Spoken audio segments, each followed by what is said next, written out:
I'd like to introduce Mackenzie Flohr. You're going to read from Rite of Wands, right? Yes.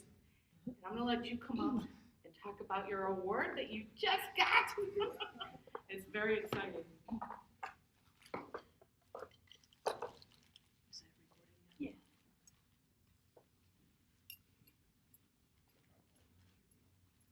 Mackenzie Flohr.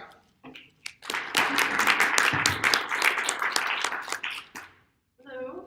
So I am a award-winning author. This is the award that I just won recently. It's from the Literary Classic Awards. So PSA, they are accepting for this next year.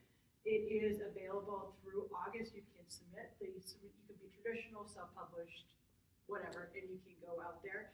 If you do win one of the medals like this, you will go out to Rapid City, South Dakota, and it is phenomenal. You have a red carpet event. There's a ceremony where you'll be in formal gown. There's pretty much you name it. There's a literary walk, there's a conference, there's so many opportunities. So I definitely recommend them to everyone in here to definitely apply for that. And I'm going to be reading from the Rite of Wands, which is the first in my YA fantasy. It is about a 12-year-old boy named Mackenzie, who you could kind of say the story is if Doctor Who and Harry Potter had a love child, you would have the Rite of Wands. Main character is written for Matt Smith, so hence why I kind of promote saying Doctor Who and Harry Potter. Chapter 8, McKinnon Estate, Glendalough, 1238 CE. Myrta approached the oversized bogwood door with a cast iron latch, which led to the cellar. He could feel his heart rapidly beating in his chest in anticipation. What would he find down there?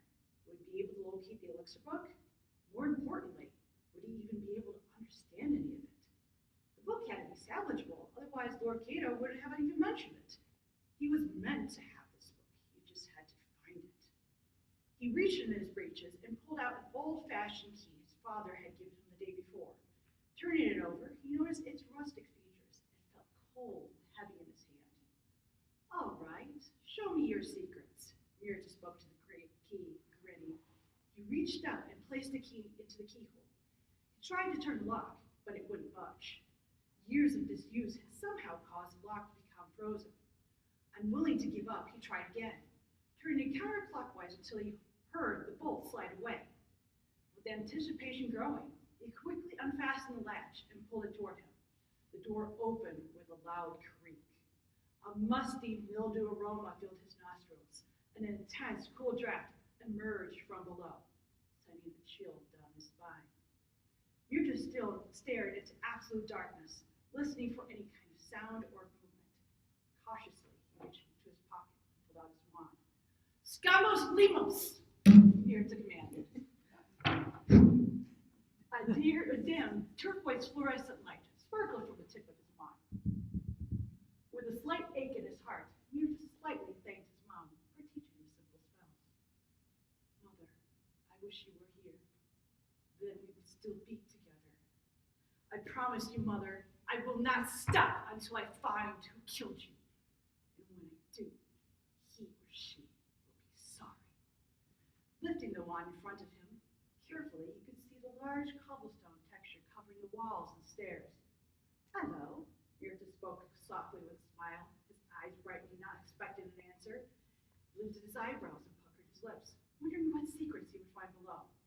Cautiously, he placed his foot on the foot stair and heard it echo. He paused. So much for a surprise entrance. He took his second step, then a third. However, when he placed his right foot again, he heard a loud screech from underneath him. Ah! Myrta screamed, flailing his arms while attempting to lift his foot. His wand was sent flying out of his hands, and his body twisted and sailed down the remaining stairs until he hit the cherry wood floor with his back, knocking the air out of his lungs and sending huge dust plumes into the air. Gasping, Myrta looked around, trying to locate his wand. It was shining dimly, just a short distance away. He reached for it, only he discovered it was much further away than he thought. He stared at his wand intently. Again, overcome by an unknown sensation, the pupils of his eyes changed into the shape of snake eyes. Convosore! The wand lifted off the ground and flew directly into his hand. Once his hand had firmly grasped his wand, Mirta rolled over to his stomach and lifted it to illuminate the stairway, his eyes now back to a normal appearance. Blimey, what a fall, he said to himself, observing the staircase. Creaking his brow and parting his mouth so slightly, he spotted what he stepped on. A rat stared back at him from the stairwell. Mirta returned the stare, uncertain about what to do. The rat then screeched loudly in indignation and disappeared into a hole in the wall. Mirta lowered his wand and gathered his thoughts. Rats. Right, he said between breaths, acknowledging his father's warning. He carefully stood up and brushed the dust off his robe.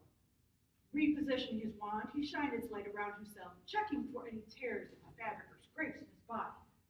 Other than that, he found nothing amiss. I need more light, he concluded. What were the words Mom taught me? Scamos, Mirta tapped the sides of his face while pacing back and forth several times.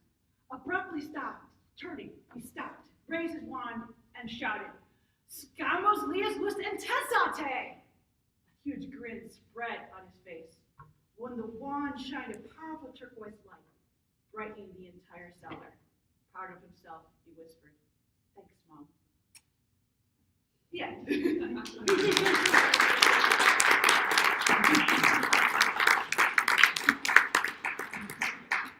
Now, did you enjoy that performance to close out our night? I mean, come on.